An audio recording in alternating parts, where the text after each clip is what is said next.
Derek, a 3-0 defeat to Sheffield Wednesday, but an awful start to the game really, conceding in the first minute again.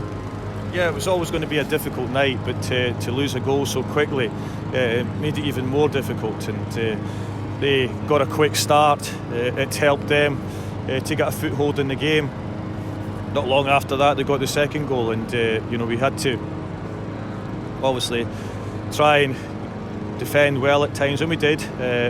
And in the end, we limited, Sheffield Wednesday to very few opportunities on target tonight. I know that we haven't done much going the other way. We played with two strikers tonight. It didn't really work for us in some respects because the way Sheffield Wednesday played. But in the end, we've tried to win the game and get a point at the end, but we just couldn't do that. But to be fair to the players, they stuck in there. They show very good character.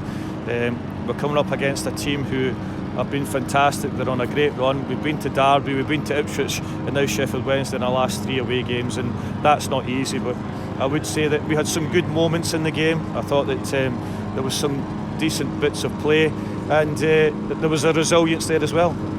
At 2-0 down, Michael Millen had that chance. Good save by the keeper.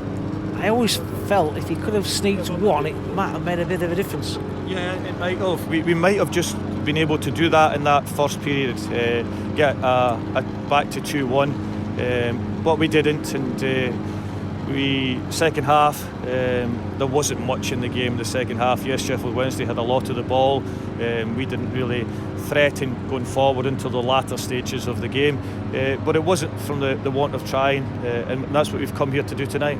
There was one bit of magic, I thought. Liam Shaw's run in the first half that was cruelly ended really by Barry Bannon's rush tackle.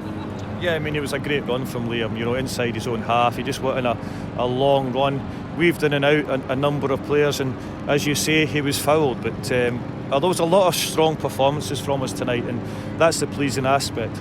Adam Mayer came on second half again, and I thought he made a difference again.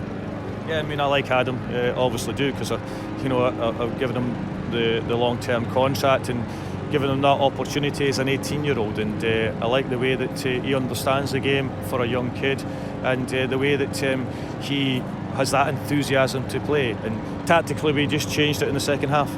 You talked about Darnell Samayo being given the right back spot. He didn't look particularly comfortable there tonight, did he? Yeah, I mean, obviously Ryan Cooney had picked up an injury on Saturday, Donald Love as well, so we were without two of them.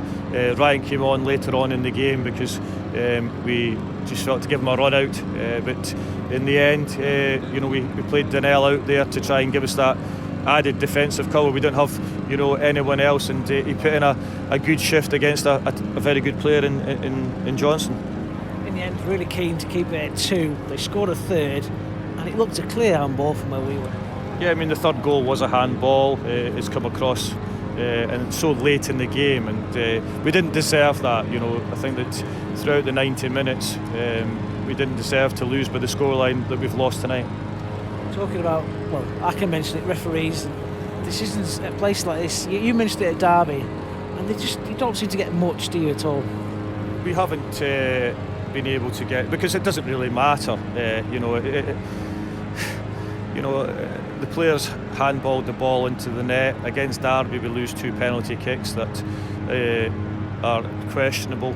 We haven't had a penalty ourselves this season, which we should have, but that's just because sometimes it's easier not to give that decision because there's 20,000 here, and we've only got a few hundred supporters, and that's what you get being a big club. You sometimes get the decisions that fall for you.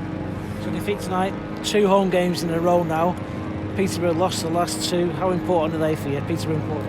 Yeah, Peterborough have done really well this season, 9th in the table, and Darren has come back in there, and we're obviously at home, got a long and beaten run to try and preserve, and we'll go at it on Saturday back at the Mazuma.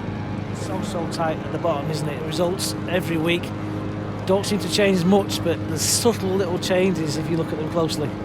Yeah, I mean, there is not much movement tonight, but it's still it looks like an 8-horse race to the end of the season, which I think that we would be happy with.